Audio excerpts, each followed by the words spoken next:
qui ont commencé depuis le mois de juin et le Seigneur m'avait dit de me taire parce que ça allait finir tout seul. Et j'ai vu comment c'est fini tout seul. Mais il y a d'autres niveaux d'attaque. Dieu m'a dit là, tu vas parler. Soyez en paix. Dieu m'a donné la sagesse de parler maintenant. Soyez en paix, respirez.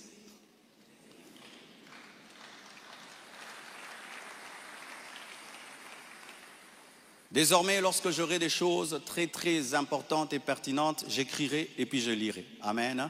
Comme ça, je reste vraiment dans ce que je devais dire et ce que Dieu m'a demandé de dire. Shalom bien-aimé. Et j'aimerais que ça passe en ligne. Comme le combat est sur Internet, la réponse est sur Internet également.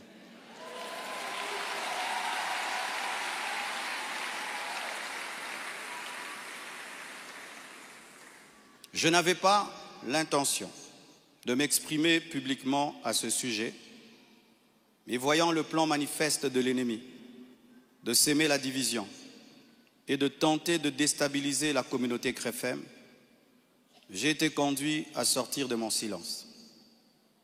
Et cela se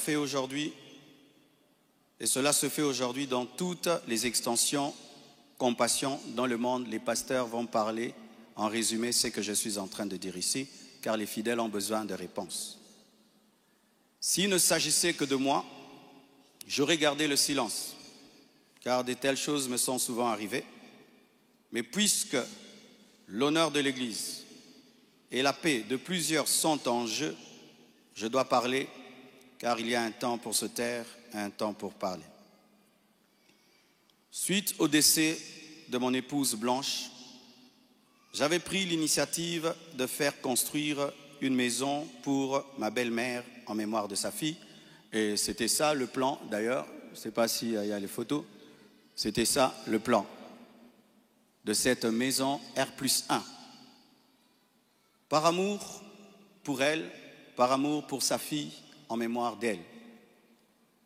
Sur la parcelle, ma parcelle qui est à Bibois, 10 mètres sur 30 que j'allais lui donner. 10 mètres, 15 mètres sur 30, ou 10 mètres sur 30, j'ai oublié. Alors, lorsque j'ai décidé de le faire, le projet était déjà en cours avec son fils et un architecte, d'ailleurs celui qui est en train de nous construire ici. J'ai décidé d'en informer également la branche paternelle de la famille, pour des raisons de transparence. C'est alors que l'on m'a demandé de donner la même chose en espèces pour la famille paternelle. Ça veut dire l'argent que je vais dépenser pour construire cette maison pour la maman, que je donne aussi la même somme du côté du papa. J'ai expliqué que je ne pouvais donner que 250 000 $ pour l'ensemble des deux familles, considérant que je n'ai qu'une seule belle famille et qu'il leur revenait de se répartir cela entre eux.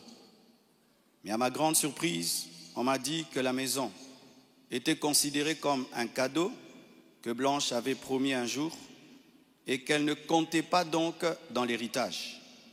Ils exigeaient donc une somme supplémentaire pour atteindre un total de 800 000 $. Par ailleurs, certains membres de leur famille ont contesté ma désignation légale comme liquidateur de mes propres biens, réclamant que ce rôle soit attribué à ma belle-mère. Ce que j'ai catégoriquement refusé, car cela ne respecte ni le droit ni l'équilibre. Comment je peux être vivant et c'est quelqu'un d'autre qui va liquider mes biens?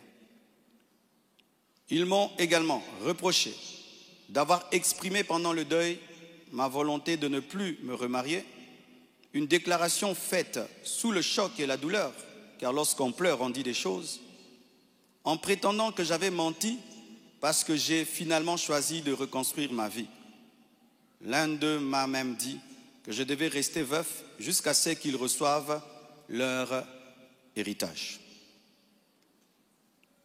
2 réunions ont eu lieu entre moi et une partie de ma belle famille. Malheureusement, aucun accord n'a pu être trouvé. Ils m'ont officiellement réclamé 800 000 $ au travers de mes avocats, tandis que j'avais proposé 250 000 $ à l'amiable, par amour, par respect et pour honorer la mémoire de Blanche. Cela alors même que dans ma famille Tounassi, les biens sont toujours laissés à 100% aux orphelins, car cela est notre coutume, nous ne dérangeons jamais les veuves ni les veufs, tout est donné aux orphelins. Suite à cette impasse, nous avons lancé un inventaire légal de mes biens, conformément au code de la famille en RDC, dans le cadre d'un régime de communauté de biens avec 4 héritiers. À ce jour, leur part est estimée à moins de 150 000 $, car certains biens que nous avons, certains ont été mis totalement au nom des enfants, et nous, on n'est que des représentants, mais ce n'est pas à nous. Et d'autres biens ont été donnés à l'orphelinat. On a vendu notre parcelle de Limété à l'orphelinat à un prix cadeau.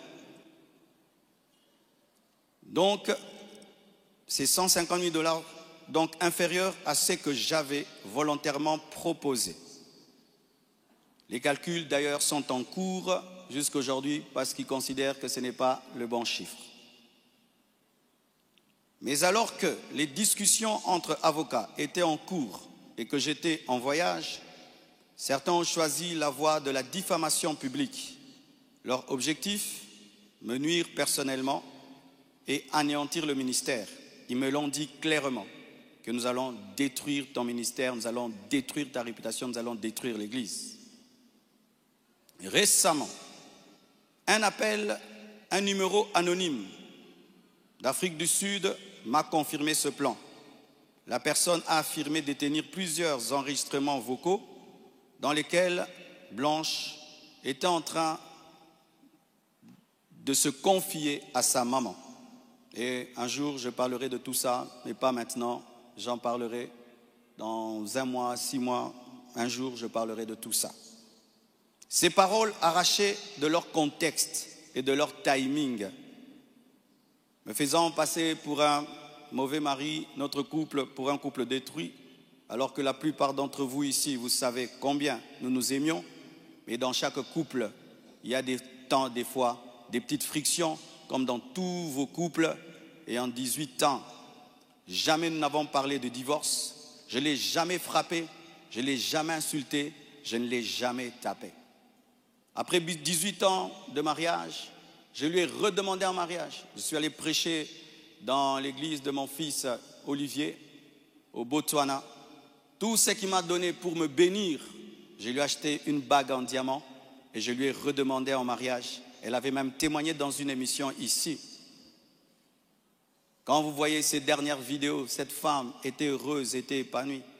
Aujourd'hui, on veut changer toute cette belle histoire en un couple détruit. C'est totalement faux. Ceux qui veulent me croire, croiront. Ceux qui ne veulent pas, ne croiront pas. Mais je sais qui je suis devant Dieu et comment j'ai fait de tout mon mieux pour que cette femme ne manque de rien et de rien et de rien. Je ne sais pas si un jour Oracle pourra m'appeler et je l'enregistrerai pour un jour sortir ces enregistrements. Des fois, je me pense être dans un film. Il m'a aussi été reproché faussement qu'Esther venait déjà à Kinshasa du vivant de Blanche, ce qui est faux. Vous pouvez aller à la DGM, c'est seulement le mercredi. Elle est venue quand? Mercredi qu'elle est venue. Et d'ailleurs, quand elle est arrivée à l'aéroport, la DGM devait l'amener parce que c'était sa première fois. Je l'ai rencontrée après le départ de Blanche au travers d'un ami. Avant cela, je ne la connaissais pas. On ne se connaissait pas. Et on dit que j'allais souvent au Canada plus de 10 fois. De toute ma vie, je suis allé au Canada que 2 fois, pendant que Blanche était vivante. Et après, j'ai voulu aller, je n'ai pas eu le visa. Ceux qui font mes démarches de visa du Canada sont là. Je ne suis même pas allé 3 fois au Canada dans ma vie. Et ce qui est pire, on dit que j'ai pris ces biens, ces sacs, c'est plutôt ces habits, j'ai mis dans des sacs poubelles pour donner à la belle famille. Est-ce que toi, tu gardes tes habits dans des sacs poubelles pour que moi j'ai des sacs poubelles à mettre des vêtements? On a mis ces habits dans des valises et dans des gros sacs parce qu'il y en avait beaucoup. Quand ils sont venus prendre les habits, ils ont cru qu'il y en aurait quelques-uns. Il n'y avait pas assez de place dans leur voiture. J'ai dû leur prêter même un bus pour amener les habits. Il y avait au moins 4 grandes valises et des grands sacs. Les sacs là qu'on utilise quand on a trop de vêtements. Mais ce ne sont pas des sacs poubelles. Plus de 6, si j'ai oublié. J'ai même la photo, je compte parce qu'il faut être précis. C'est ça, 4 valises et 1, 2, 3, 4, 5, 6 grands sacs. Et si certains doutent, je vais vous envoyer tout ça au président des départements. Vous aurez ces photos. Tout ça, pourquoi?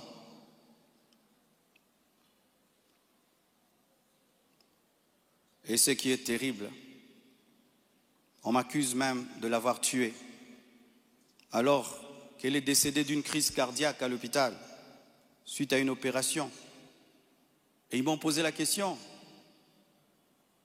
elle est morte de quoi? Je leur ai dit, on l'a opérée, elle n'a pas supporté l'opération. Le même jour, quand je suis arrivé avec son corps, après encore, la famille paternelle me pose les mêmes questions devant 10 personnes, 15 personnes, j'ai expliqué. Ils savent de quoi elle est morte. Et aujourd'hui au Congo, si tu deviens grand, donc tu tues les gens. Quiconque meurt à côté de toi, c'est toi qui le tues. Le jour que Dieu t'élèvera, tu comprendras ça. Tu dois prier que tout le monde vive 90 ans. Si les gens commencent à mourir, c'est toi qui les tues. Comment peux-je tuer la mère de mes enfants? Priver Tabiri de sa maman? Comment? Même toi, qui viens de te convertir, tu ne peux pas faire une telle chose. Moi, serviteur de Dieu. Elle est partie en Turquie samedi. Je l'ai suivie dimanche. On s'est rencontrés même avec papa à l'aéroport. Elle était déjà partie. Elle me disait de venir parce que pour son opération, il fallait que le mari signe. Et je suis arrivé, j'ai signé. Même pour une césarienne, on signe. Elle est partie, elle n'est jamais plus revenue. Et comment son corps est venu vite? Frère, le problème souvent, c'est que les gens attribuent aux autres leur pauvreté. Lorsqu'il n'y a pas les moyens, quelqu'un peut mourir lundi pour que le corps vienne. On prend 2 semaines de cotisation. Mais quand Dieu t'a béni et tu as des relations, et même le médecin est touché par ce qui t'est arrivé, c'est ce médecin qui a tout fait. Je dis, je ne peux pas dormir dans votre pays, je ne peux pas rester, je ne peux pas supporter. Je dois partir demain. Mes enfants ne peuvent pas rester en train de pleurer dans ce pays. Il a dit, qu'est-ce que tu veux que je fasse? J'ai dit, fais tout, que je rentre. Il a tout fait et on est venu. Et c'est la sorcellerie. Comment quelqu'un peut mourir tel jour? Du coup, vous prenez le corps, vous amenez, c'est trop vite. Donc vraiment, c'est terrible, terrible. Vraiment le niveau de raisonnement que les Congolais nous avons atteint, vraiment. Vraiment que les écoles recommencent, je ne sais pas, vraiment. C'est terrible. Des fois, je me dis, tous les derniers de la classe qu'on ne voyait plus, ils sont remplis maintenant, là-bas.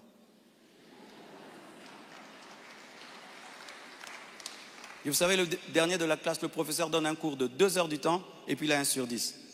Le premier de la classe, il comprend, tu l'as 10 sur 10. Tu te dis, comment tu ne comprenais pas? C'est ça, maintenant, on a des cerveaux des derniers de la classe en RDC.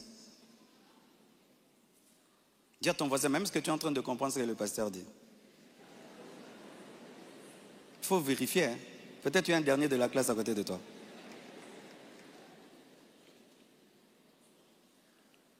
Tout cela n'est rien d'autre qu'un chantage, motivé par l'appât du gain, car cette personne me dira, donne-nous l'argent, nous avons des voices, sinon nous allons te détruire. Tout ça, c'est un chantage motivé par l'appât du gain. Pourtant, malgré tout, j'étais disposé, je suis disposé à donner 250 000 $ par respect pour Blanche et pour sa famille et pour la paix. Mais je ne peux pas accepter l'injustice d'une exigence démesurée de 800 000 $. Comme je vous dis toujours, cette église n'appartient pas à mes enfants. J'ai investi 26 ans de ma vie dans cette église, mais rien n'est à mes enfants. Qu'est-ce que mes enfants auront? Les quelques biens que j'ai, c'est à eux. Ils ne viendront pas un jour vous déranger ici. Et donc je ne peux pas donner par peur ou par chantage ce qui est à eux. Ils diront, tu es quel genre de père? Et l'église, ce n'est pas nous. Et ce que tu as n'est pas à nous. Je ne le ferai pas. C'est pourquoi j'aimerais dire aux veuves et aux veufs, ne vous laissez pas dépouiller. Ne vous laissez pas dépouiller. Ne vous laissez pas dépouiller. Ce que je prêche, je le vis. Mon combat, c'est que je vis ma prédication, mon message. Mon combat, c'est le message de la sainteté qui dérange. Mon combat, c'est que une fois, j'ai vu l'esprit du léopard et il m'a dit, tu veux me combattre? Ce pays est tenu par un esprit de léopard, un esprit méchant. Regardez comment nous sommes devenus méchants. Regardez comment nous sommes devenus méchants, mes frères. Cette méchanceté démoniaque satanique. Et quand j'ai vu cet esprit, vous avez vu tout ce qu'on a connu. C'est pourquoi, pour finir, je vous prie, ne cédez pas à la haine. Au-delà des personnes visibles, il y a un combat spirituel. C'est une attaque de l'esprit de léopard que Dieu m'avait déjà révélé. Un esprit rusé et violent qui cherche à abattre les hommes de Dieu et à ravager les familles. Bénissez ceux qui vous persécutent. Priez pour ceux qui vous calomnient. Matthieu 5, verset 44. Ce n'est pas le moment de combattre dans la chair.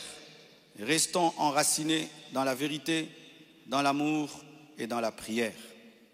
Pour ceux qui souhaitent des informations juridiques fiables, je vous invite à contacter mes avocats, le maître Béladé et le maître Abed, qui sont des fils de la maison.